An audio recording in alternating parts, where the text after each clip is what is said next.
Alright, hey.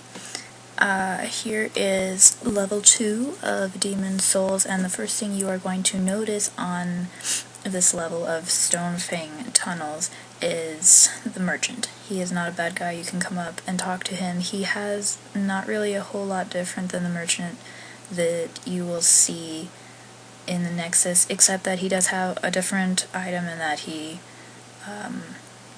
offers some stones that you can use to upgrade your equipment. And then if this is your first time through, you can go down here, and there should be an item kind of right here. You can drop down and die, so be careful about that. I am still a little sick, so I'm sorry if I sound funny or if I seem airheaded or anything. I'm trying to get over this bug that I've caught. But anyways, going through here, after you've talked to the merchant or got your item, be careful about these two guys up top here. They are throwing rocks, and they land generally in this little area right here. So if you're going to run through quickly. You can time it pretty easily. Do be careful that when you run through, if there are any shards of rocks bouncing off of the ground, they will hit you and stagger you. This part right here, I actually have already gone through and killed everything on this part of the run. So you can see right here where I'm standing, there should be two guys there, and there should be another guy or so about right here, and then one guy that's a little stronger right there. And so you're going to have those four guys, and then going through here, the first thing that you are going to notice is a dog running at you from across the room. So you're going to need to back up. There you can see probably about 3 dogs right there. That's how many you're going to have total coming at you. So once you've cleared the dogs, there should be an enemy here, right there in the corner. One staggering around where I just spun around in a circle. There should be 2 there by the pile of rocks. One guy bending over here, and then there should be another guy around the corner here. And if it's your first time through, there should be a guy with a sack that you might be able to see, and he will give you better drops.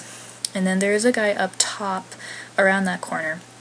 And the same type of guy right down here, and he's a little stronger. If he sees you, he will laugh at you, this devious little chuckle, and he's right there. He's a girthy fellow, and he will throw fire spells at you, which do quite a bit of damage. So be careful when you come around the corner.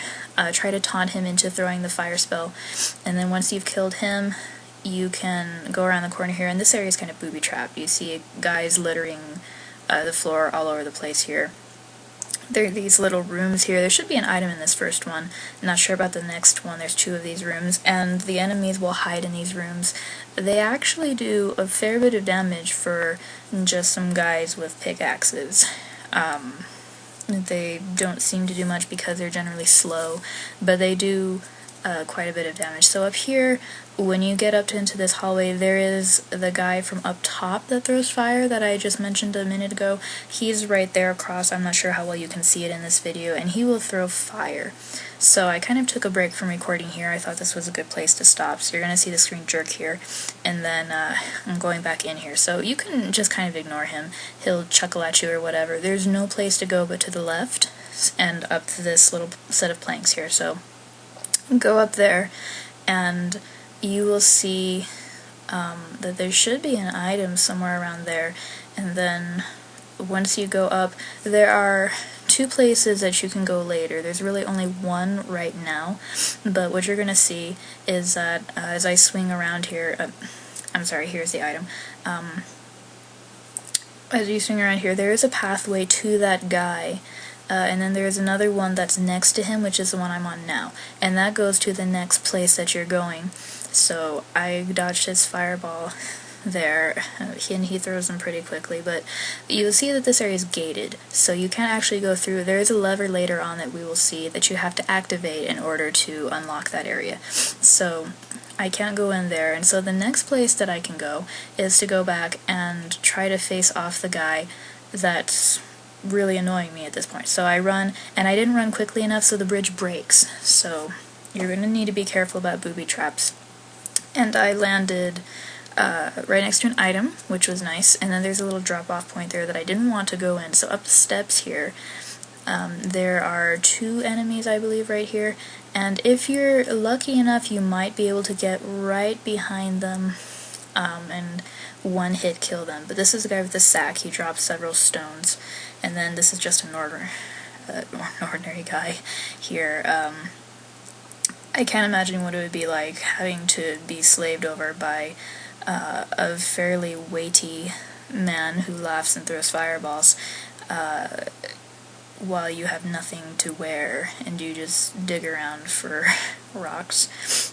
But anyways, after you've taken out those enemies, you can go down further and there will be more enemies. And these enemies have a strange herd-like mentality, so once you get close enough to them, they're like zombies, naked zombies, that will just kind of trudge towards you, and they will amass in as many numbers as there are around you. So if you're going to attack one of them and there's another one close by, be assured that the other ones nearby are all going to gang up on you. And they will be slow, so you can maneuver around them, you can probably take them out. I don't know if you've noticed, I'm not doing a whole lot of damage to these guys as much as I could. My, what I have equipped is a battle axe. My battle axe is probably +5. I'm going to have it +6, and there's a cool thing I can do with that girl told me about. But on these enemies, it doesn't do a whole lot, because what I have is not the piercing damage that I need, and I also don't have any spells available to me, which are the two types of damage that you really want to use in this area, that being spell damage and piercing damage. So the pickaxe gives you piercing damage. There are some other equips that you will find that you can buy or that you can pick up that will give you piercing damage, so check your equips to see if you have anything like that, because if you do, this is the place to use it. And then if you're a mage, if you have spells that you can use, fire spells, whatever, use that here. So, following where I'm going here, I have fallen just below the area where I was. So as I come to this bridge here, I'm not too sure if this one's going to break on me either, so I run across this one, and nothing happens. This bridge is stable.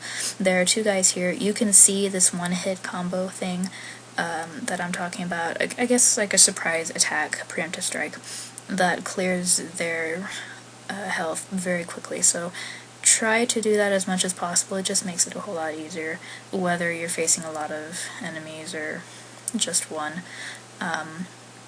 There are a couple of guys here. As usual, one guy triggers the rest, and I think it's because really of space issues rather than the enemy's sense that their herd is being attacked, so to speak. Do be careful when you're right here, because as you saw, there was a guy from up top that can hit you here with his fireballs, so I'm underneath where he is, and so he cannot really angle down properly if I go in right under him there. So I didn't stay there very long anyways. You can see the ghost of another guy who's also playing this at the same time, so what other players look like. There's a blood stain there.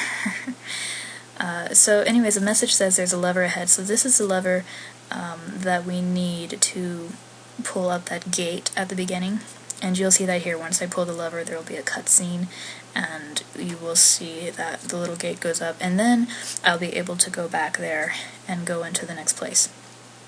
So after this, there's not really much to do. Once you've cleared out the monsters, you've picked up all your items, there's not really a whole lot that you can get here. There's not a lot of scenic items to pick up along the way, as there was in the first level. There really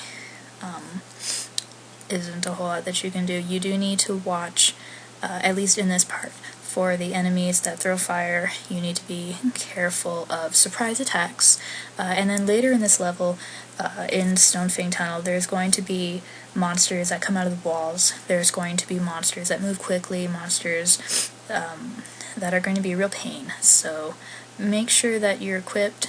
If you need to go through this or go through previous levels a couple of times to try to get some souls, so you could buy some better equips. If you want to farm up some souls, you can talk to the Maiden in Black and boost your stats. You can do that. I would suggest that you do it. According to Kuro, there are some other levels, such as 3 or 4, that are, comparatively speaking, easier in some respects than the others, so I was thinking of checking that out, but I told you guys that I would check out the second level, so I went ahead and did that. And it's very dark and full of lots of clothless enemies. But anyways, I'm backtracking here. I don't really get much farther than this. I am still not feeling well, as I said, so I did want to get something up that you could see, but I didn't have a whole lot of oomph in me to do the whole level. But I will be recording the next parts of this pretty soon. I've got my dog in the background, but I will have the next part of this level up, hopefully by Friday, maybe by Monday if I'm still not feeling up to it. But anyways, here's the little first section of level 2. Thanks for watching, and hopefully I'll have something for you on Friday. Like or subscribe.